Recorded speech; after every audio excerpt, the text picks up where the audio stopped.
Sometimes things don't always work out. And if you're an investor like me, then you know that, every investment is not going to always make you profit.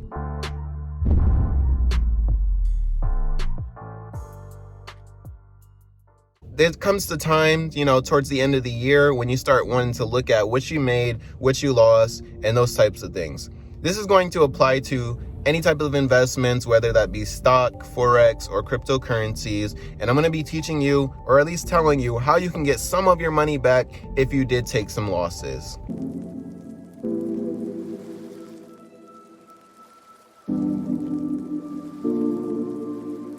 So the first thing that you have to have done whenever you take your loss is to had sold whatever it is that was your investment. So you have to have sold it. So this is not going to apply to unrealized loss. So if you're holding an asset right now and it decreased in value, just like a lot of people's have, then this isn't going to apply to you. You have to have already made that trade to sell.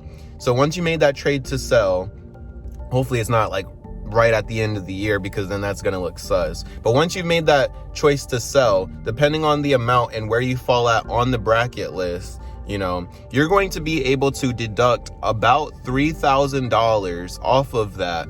If your losses were greater than or equal to 3,000, you're going to be able to subtract 3,000 from your actual income, which you make in a year. You're going to be able to subtract that. Now, if you're married filing separately, then you're only going to be able to subtract 1,500 in losses. If you have that much, up to that amount, you will be able to subtract from your overall, capital, whatever you make in that year. All right, there you go. That's what you have to do. And when you're going to do this is you're going to get together the documents that you have, whether it be cryptocurrency. On TurboTax, I know that you can actually import, or you can use like a thing like CoinTracker or anything like that. You're going to want to get your tax files from each of those exchanges, whatever exchanges that you used, or if you just send everything to a hardware wallet, you'll get your files from there, your tax files. And then you will use that to determine whether you have a net loss or a net profit. On TurboTax, you can just click a button. It's super simple to connect whatever you need to connect. CoinTracker, same thing. You would just connect, and the steps are as follows. They're on their website. How do you import the files? It literally tells you step by step how you do that.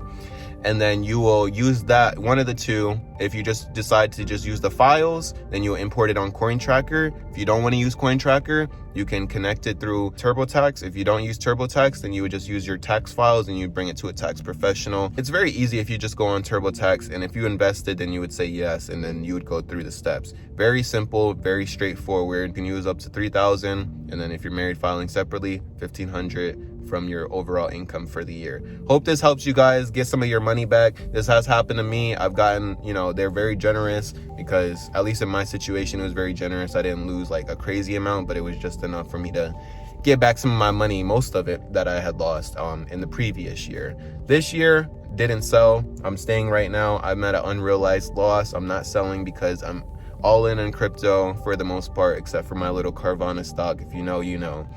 And yeah, so that's what it's going to be. Hope you guys get some of your money back if you sold. If you're in crypto, I hope you didn't sell, because it's going back up. I don't know what to tell you. It's going back up.